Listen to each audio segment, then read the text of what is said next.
नमस्कार दोस्तों, मैं हूं नवीन पाटीदार और आप देख रहे हैं वॉइस एमपी की टीम लगातार किसानों की आवाज़ उठाता आया है। वहीं अगर बात की जाए जिस तरीके से डोड़ा चूरा को एनडीपीएस एक्ट से बाहर निकालने की बात बार बार वॉइस एमपी की टीम कहती आ रही है, वरिष्ठ पत्रकार मुस्तफा हुसैन कहते आ रहे हैं। वहीं अगर बात की जाए तो अब इस मुद्दे को जो है सीपी जोशी चित्तौड़ सांसद उन्होंने उठाया। उन्होंने कहा है कि एनडीपीएस एक्ट की जो धारा है 829 उसको इस एक्ट से बाहर निकाला जाए ताकि किसानों को जिस तरीके से प्रताड़ित किया जाता है, जिस तरीके से परेशान किया जाता है, उस पर रोक लग सके। वहीं अगर बात की जाए इस मुद्दे को लेकर आज हमारे चीफ रिपोर्टर दीपक खताबिया ने स्थानीय बीजेपी और कांग्रेस के जनप्रतिनिधियों से बात की, आम किसानों से बात की, किस तरीके से जो ये मुद्दा उठाया है, ये मुद्दा कितना प्रभावी है, कितना सही मुद्दा है। क्योंकि लगातार जिस तरीके से इस इलाका अफीम उत्पादक इलाका है, यहाँ पर किस तरीके से एक तोड़बट्टा होता है अफीम की डोड़ा चूरा के नाम पर, और किस तरीके से 829 में जो है फर्जी रूप से किसानों को फंसाया जाता है। इस तरह के केस सामने भी आए हैं, खाकी भी इसमें दाग हुई है। ऐसे में ये मुद्दा जो लगातार गर्माता जा रहा है, इस मुद्दे को लेकर भी एक महाकवरेज हमारी टीम आज शाम को दिखाएगी आपको। उससे पहले हम आपको सुना दें किस तरीके से स्थानीय जनप्रतिनिधियों ने क्या कहा इस 829 की धारा को एनडीपीएस एक्ट से बाहर निकालने के लिए। बहुत स्वागत योग्य बात है, किसानों का फायदा है। फर्जी लोगों का जो पुलिस द्वारा फंसाए जाते थे वो बचेंगे लोग। और ये जो सीपी जोशी जी द्वारा जो उठाया गया 829 का मामला बहुत स्वागत योग्य, और हम भारतीय किसान संघ उनका स्वागत करता है और अच्छा किसानों के हितैषी का फायदा है। किस तरह की धारा थी, किस तरह से बेगुनाहों को फंसाया जाता? बहुत सारे लोगों को वैसे जो 829 का मुलजिम बनता है उससे नाम बुलवा के फंस जाते थे लोग अक्सर। तो मेरे हिसाब से तो ये अफीम डोड़ा चूरा है जो इसमें बिना मारपीन का है, बिना अफीम की चीज़ है। इसको तो 829 से मतलब एनडीपी एक्ट की धारा से ही डोड़ा चूरा को बाहर करना चाहिए। सीपी जोशी ने जो एनडीपी एक्ट का ये डोड़ा चूरा का मामला उठाया है वो किसान हित के लिए है। और वैसे भी हाई कोर्ट ने कचरा बता रखा है इसको, और इसमें मार्फियम बिल्कुल नहीं आती है, ना अफीम आती है ना मार्फियम आती है, कचरा है। न एक दूसरे के दुश्मन की वजह से जो चूरा में हाथ आ जाता है, अफीम में आता है, क्या दुश्मन बहुत सारे होते हैं तो दुश्मन नाम ले लेते हैं, दुश्मन में दूसरों को फंसा देते हैं। फंसाने के बाद क्या है कि नारकोटिक्स वाले दूसरा जिसका नाम दिया उससे पैसा वसूल करते हैं। पैसा वसूल करके पैसा भी इतना लेते हैं हद से ज़्यादा। तो इसको एनडीपी एक्ट से बाहर निकालना चाहिए, डोड़ा चूरा को बिल्कुल ख़त्म कर देना चाहिए। सांसद सीपी जोशी जी ने जो 829 धारा हटाने की जो बात उठाई है वो किसान हित में है। क्योंकि देखने में आता है कि यदि कोई किसान अफीम चोरी के मामले में या किसान या फिर कोई अफीम का तस्कर पकड़ा जाता है और यदि वो अपने आपस में रंजिश के तौर पर 8-10 लोगों के नाम ले लेता, उन लोगों को बेवजह फंसाया जाता है। ये एक ऐसी धारा थी जिससे किसानों से अवैध पैसा वसूलने का एक रास्ता था। तो ये धारा अगर हटाने की बात आई है तो कहीं ना कहीं एक स्वागत योग्य बात उठाई है। तो 829 धारा को हटाना चाहिए। साथ ही हम एनडीपीएस एक्ट से डोड़ा चूरा, क्योंकि अपने क्षेत्र में ये मामले बहुत ज़्यादा हो रहे हैं, डोड़ा चूरा को एनडीपीएस एक्ट से बाहर निकालना चाहिए। कि उसमें मार्फिन की जो मात्रा होती है या अफीम की जो मात्रा बहुत नगण्य टाइप होती है, और वो एक तरह से मादक पदार्थ में नहीं आता है, परंतु उसको भी अभी लगातार मादक पदार्थ में ले रखा है और उससे किसानों को अवैध वसूली की जाती है, लोगों को फंसाया जाता है।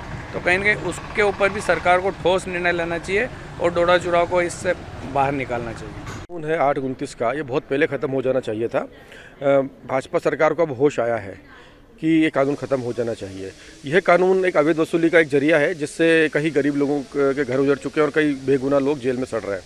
बहुत अच्छी बात है, इस कानून को वापस हो जाना चाहिए। लेकिन ये दुखद है कि ये जो शुरुआत करते हैं 829 में फंसाने की, ये भाजपा के जनप्रतिनिधियों के सामने होती रही है और उनके नाक के नीचे हो रही है। और मध्य प्रदेश की बात करें तो मध्य प्रदेश की भाजपा सरकार जो कि पिछले कई वर्षों सत्ता में बनी हुई है, पिछले 5 वर्षों से उसने डोड़ा चोरी नीति की घोषणा नहीं करी, जिसके चलते वो डोड़ा चूरा नहीं खरीद रही। इसके चलते 5-5 साल का डोड़ा चूरा किसानों को घर पड़ा रहा और मजबूरन उनको बेचना पड़ा और वो लोग 829 में फंस गए।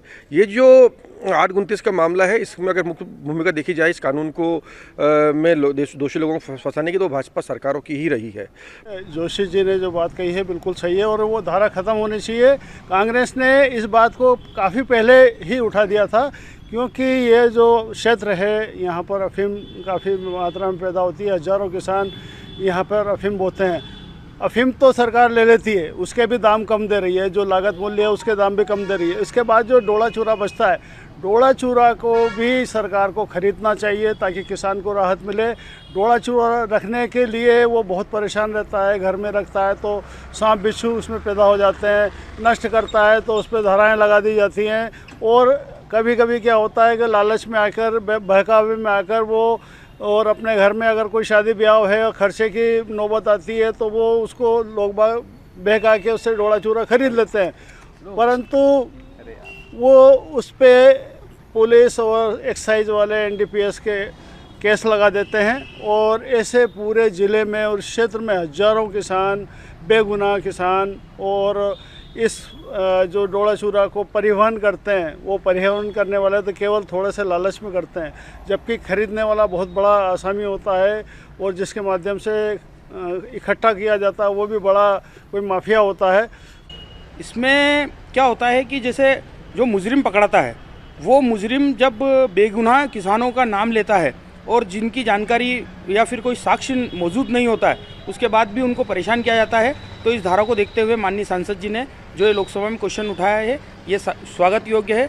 और निश्चित नरेंद्र मोदी जी की सरकार, ये किसानों की सरकार है, गरीब की सरकार है, और जिस तरह से जो भी योजनाएं और जो भी शासन प्रशासन सरकार के द्वारा चलाया जा रहा है, ये निश्चित उस अंतिम व्यक्ति तक लाभ पहुंचाने के लिए किया जा रहा है जो पंडित दीनदयाल उपाध्याय की कल्पना थी। माननीय सीपी जोशी जी सांसद महोदय ने जो मामला उठाया वो वास्तविकता सही है, क्योंकि एनडीपीएस के जो प्रकरण बनते हैं उसमें क्या होता है कि अधिकारी अगर ईमानदार हो तो बिल्कुल ये जो प्रकरण झूठे नहीं बनते। नहीं तो आपने देखा होगा कि बहुत सारे झूठे प्रकरण बने। अब एक मान लो 8/18 में जो पकड़ा गया मेन मुलजिम, जिसके पास अफीम वगैरह मिली है या डोला चूरा मिला है, तो उसको बनाना चाहिए, पर उसके मोबाइल को लेकर कॉल डिटेल खंगाली जाती है। अब उस दिन जिस दिन पकड़ाया गया उसके रिश्तेदार भी बात करते हैं, मित्र लोग भी बात करते हैं, बहुत सारे टेलीफोन आते हैं, तो क्या वो सभी तस्कर तो नहीं है? तो उस कॉल डिटेल के आधार पर ये लोग पुलिस डिपार्टमेंट में और ऐसे लोग रहते हैं जो कि यही धंधा करते हैं सेटिंग का, या दलाल लग जाते हैं कि तेरा कॉल डिटेल में नाम आया और उससे 10-10, 15-15, 20-20, 25-25 लाख की उगाही होती है।